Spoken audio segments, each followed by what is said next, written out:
Olá, boa tarde.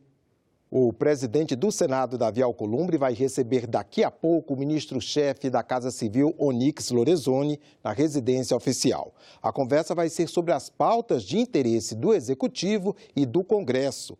A repórter Isabela Dutra tem mais informações. Boa tarde, Isabela.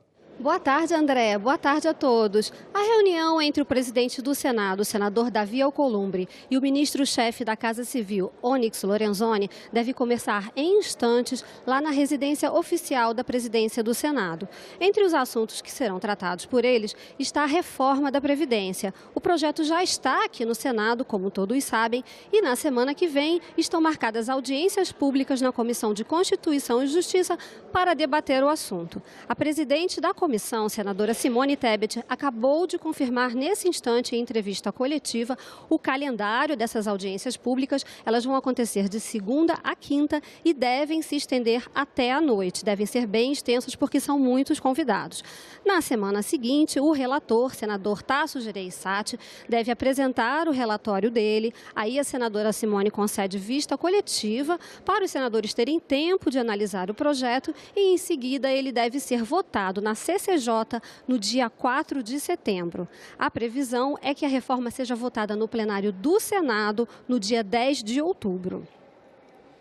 O senador Davi Alcolumbre e o ministro Onyx também vão conversar sobre a sessão temática que Davi Alcolumbre marcou para o dia 10 de setembro. Ele quer convidar 6 especialistas para falar sobre a reforma da Previdência, 3 a favor e 3 contra. Na semana seguinte, então, será a semana de discussões sobre o assunto no plenário do Senado. Serão 5 dias de discussão sobre a reforma da Previdência.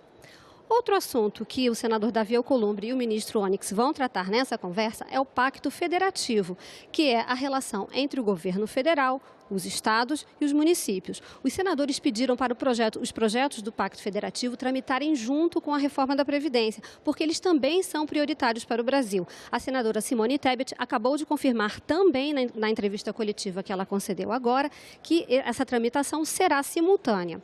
São 7 projetos ao todo, e deles 4 são propostas de emenda à Constituição. Todos eles devem ser votados até o fim do ano. Entre esses projetos está o fim da desoneração do ICMS prevista na Lei Candir para os estados exportadores e a ampliação do prazo para pagamento dos precatórios dos estados e municípios, que termina em 2024. Tem mais um assunto, que é a reforma tributária. Os senadores também querem que essa reforma tramite junto com a reforma da Previdência. Ontem, a Comissão de Constituição e Justiça recebeu os primeiros requerimentos para audiências públicas sobre esse tema, que também podem ser marcadas para a semana que vem. Bastante assunto, não é, André? É sim, Isabela. Muito obrigado pelas informações.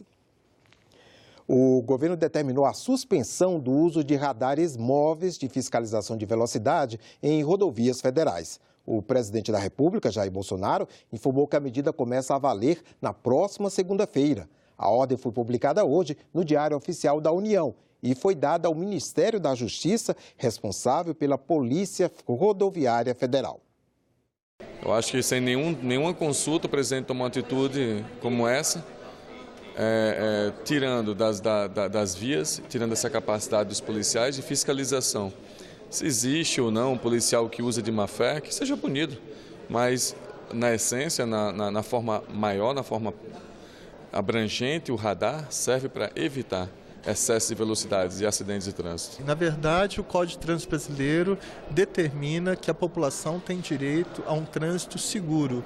Então, é dever do chefe do Executivo manter a pacificação social para a preservação do principal bem jurídico, que é a vida humana. Nós não podemos conceber que no Brasil 50 mil pessoas morrem por ano, mais de 400 mil ficam mutiladas, o custo desses acidentes são 50 bilhões, o poder público falha na fiscalização, falha no processo educacional. Partidos políticos fortes, coerentes e próximos da sociedade. É o que pretende um projeto de lei do senador Alessandro Vieira. Para que essa mudança seja possível, o senador afirma que são necessários ao menos 2 pilares: mais transparência na prestação das contas e mecanismos de democracia interna. A proposta deve ser apresentada ainda hoje no Senado e vai tramitar simultaneamente aqui e na Câmara dos Deputados. Você não tem democracia interna, você tem a permanência de caciques e, eventualmente, partidos que não têm nenhuma representatividade. O que a gente quer trazer é uma democracia mais aberta, onde as pessoas possam ver com clareza de que forma se conduz o partido no qual eles estão depositando sua confiança. A falta de transparência nas contas é gravíssima, né? Só no ano passado que se conseguiu que houvesse uma prestação de contas eletrônicas e ainda assim muito precária, muito longe daquilo que nós gostaríamos de saber, centavo por centavo, onde efetivamente o dinheiro está sendo gasto. E hoje a forma de apresentar são em grandes rubricas e você acaba não sabendo exatamente onde aquilo foi efetivamente gasto. E eu espero que seja assim um marco no sentido de que os partidos possam se aprimorar e realmente, né, se reconectar com a sociedade. Usuários dos planos de saúde pediram e a Comissão de Transparência do Senado realizou hoje uma audiência pública para discutir por que as mensalidades foram reajustadas acima da inflação. Com hospitais e serviços públicos sobrecarregados, na busca por um melhor atendimento, 47 milhões de brasileiros são usuários dos planos de saúde. Esse número poderia ser ainda maior. Com o desemprego e a queda da renda, nos últimos 4 anos, 3 milhões de pessoas deixaram de ter planos privados de assistência médica. No período do ano 2000 até 2018, enquanto a inflação geral foi de 208%, os preços dos planos de saúde individuais subiram 382%. Os planos individuais e familiares representam 20% do total.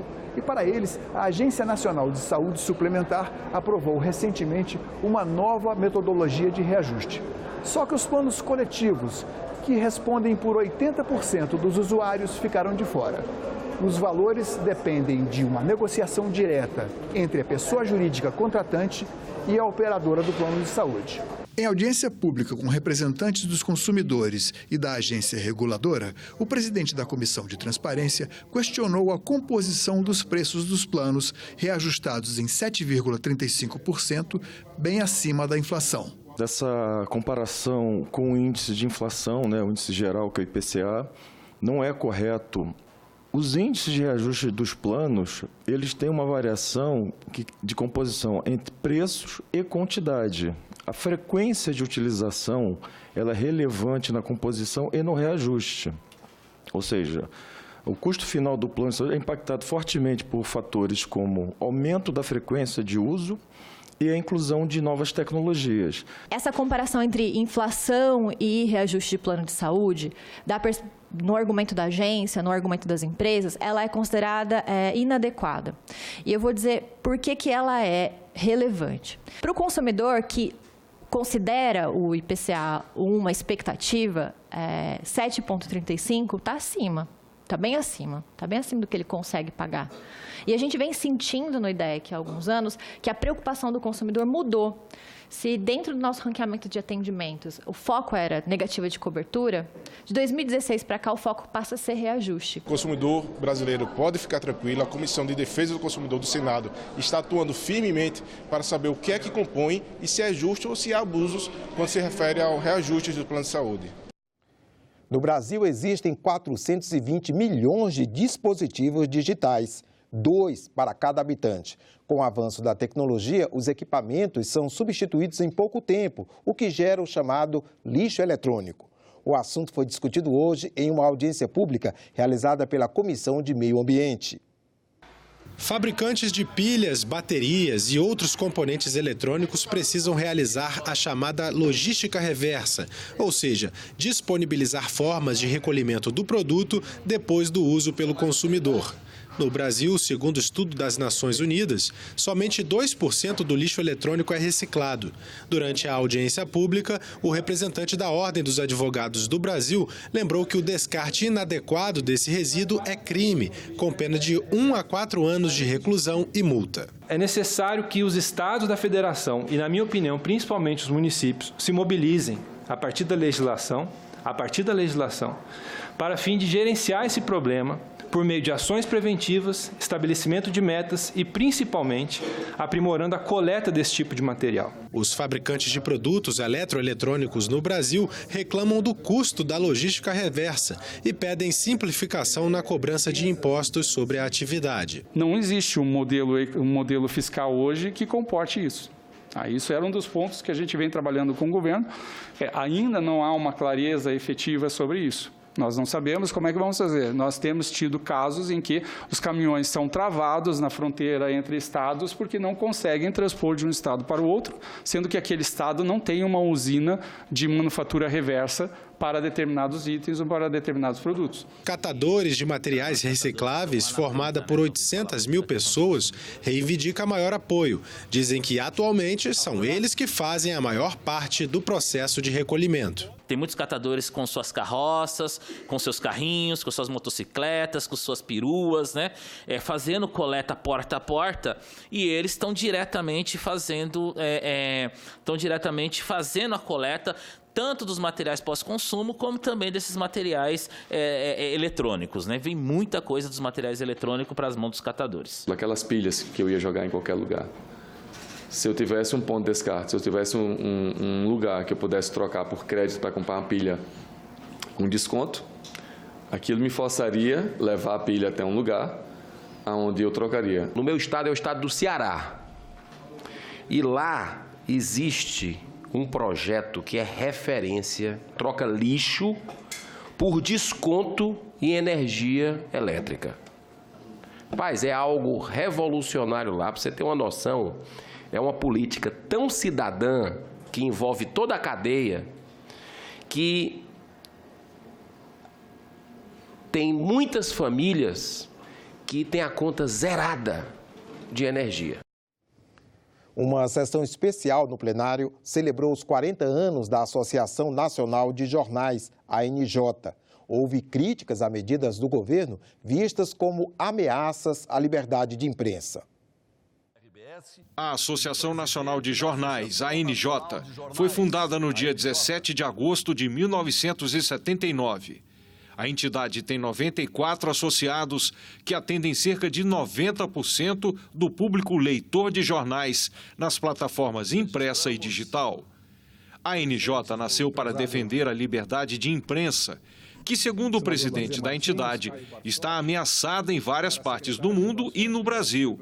Ele criticou a recente edição de medida provisória pelo governo, que desobriga empresas de capital aberto a publicar balanço nos jornais. Agora, também aos olhos internacionais, o Brasil começa a ingressar no rol de países que usam instrumentos oficiais para retalhar veículos e intimidar a imprensa, como é o caso da medida provisória 892, de 5 de agosto passado, que cancelou de uma hora para outra a publicação de balanços em jornais. A MP não é só uma retribuição aos jornais por sua cobertura crítica, como ironizou o presidente da República. É também uma afronta a este Congresso, que aprovou em abril passado uma nova e moderna legislação para a transição digital na divulgação de balanços. Projeto, aliás, sancionado pelo próprio presidente há menos de 4 meses. A sessão se transformou no palco em defesa do jornalismo profissional, um antídoto contra a disseminação de notícias falsas. A ANJ age como lhe compete, na defesa do jornalismo profissional, como antídoto essencial à crescente desinformação online, propagada nas redes sociais, com destaque para o WhatsApp nos últimos anos. Os boatos e as notícias falsas, popularmente chamadas de fake news, sempre existiram. A diferença é que essa praga vem ganhando dimensão e velocidade jamais vistas. As redes sociais, cujos méritos são inegáveis, nasceram negligenciando a legítima preocupação com mentiras, boatos, desinformação e outras falsidades. Na visão de alguns participantes, gigantes de tecnologia como Facebook e Google não demonstram responsabilidade com a informação. A mídia tradicional, sim. A existente assimetria regulatória, muito aqui citada pelo Rafael Soriano, é muito prejudicial ao nosso setor, pois empresas que se dizem de tecnologia distribuem informação e entretenimento, vendendo espaços publicitários sem darem importância se tal rentabilização bilionária é fruto de interações com conteúdos nocivos e ideias conspiratórias ou ideologias extremistas, como aconteceu com as campanhas anti-vacinação e a transmissão de massacres de pessoas em tempo real. É desta responsabilidade que estamos falando. Toda e qualquer forma de distribuição de conteúdo é válida e deve ser livre, mas com responsabilidade. Na sessão plenária desta quarta-feira, alguns senadores reivindicaram a votação aberta para a indicação de embaixadores. Em requerimento apresentado pelo senador Lazier Martins, ele pede que o projeto que prevê a votação aberta seja pautado com urgência pelo plenário. O pedido já tem o apoio de 43 senadores. Nós estamos na iminência do presidente da República mandar para o Senado Federal, pasmem, a indicação de um filho para ser embaixador dos Estados Unidos. Não se trata da indicação de qualquer embaixador. Se trata do presidente da República, num ato claro de nepotismo, num ato claro de ofensa às instituições republicanas, querer fazer a escolha, utilizando as pressões do cargo de presidente da República, de um parente seu, de um filho seu, para um posto diplomático. Todas as votações que um parlamentar faz deveriam ser abertas. Uma coisa é o eleitor tem que ter direito ao voto secreto. Mas o parlamentar, quando ele vota como representante das pessoas. E aí, todos esses votos devem ser abertos para que o eleitor possa acompanhar e também cobrar. 43 senadores assinaram o requerimento de urgência e até agora não foi pautado aqui nessa casa. Então eu queria aproveitar esse momento que a gente tem aqui um entendimento explanado por vários senadores para a gente fazer a votação desse requerimento de urgência para acabar com o voto secreto. Avançou para o plenário a proposta de emenda à Constituição que prevê sessão pública e voto aberto nas eleições para as mesas diretoras no Congresso Nacional e em todas as casas legislativas do país. A PEC foi apresentada após a última eleição para o comando do Senado. Na ocasião, alguns parlamentares divulgaram o voto. O Supremo Tribunal Federal havia decidido que a escolha deveria ser secreta. A autora da proposta, senadora Rose de Freitas, pretende acabar com o conflito. No meu estado, as pessoas disseram, mas você é muito burra. Como é que pode, na hora de você mostrar o quê? Eu escrevo uma Constituição, não respeito, eu não acato a decisão do Supremo? E aí agora alguns me dizem, olha, votar, e como eu tendo a raciocinar na direção do excelente, só que os tempos mudaram. Os tempos, e nós é a favor de uma transparência. A publicidade do voto tem que ser modificada essa regra, porque não vale votar e respeitar a Constituição, vale aquilo que as pessoas querem fazer para que a Câmara ou o fotógrafo registre. Durante a tramitação da PEC na Comissão de Constituição e Justiça, a relatora, a senadora juíza Selma, acatou 4 emendas que também exigem voto aberto nas escolhas das mesas das Assembleias Estaduais, câmaras municipais, Tribunal de Contas da União e órgãos diretivos do Poder Judiciário. As emendas são pertinentes e devem ser acolhidas, seguindo os princípios da publicidade e transparência que servem como modelo para toda a administração pública. O senador Humberto Costa critica a proposta. Isso vai abrir a possibilidade de que o poder político, às vezes até o poder econômico, possa interferir nas decisões e na votação e na escolha da mesa. Então, eu quero me pronunciar aqui frontalmente contra essa proposição. Ficamos por aqui. Você pode rever as reportagens desta edição na nossa página na internet, senado.leg.br/tv. Obrigado pela companhia e até a próxima.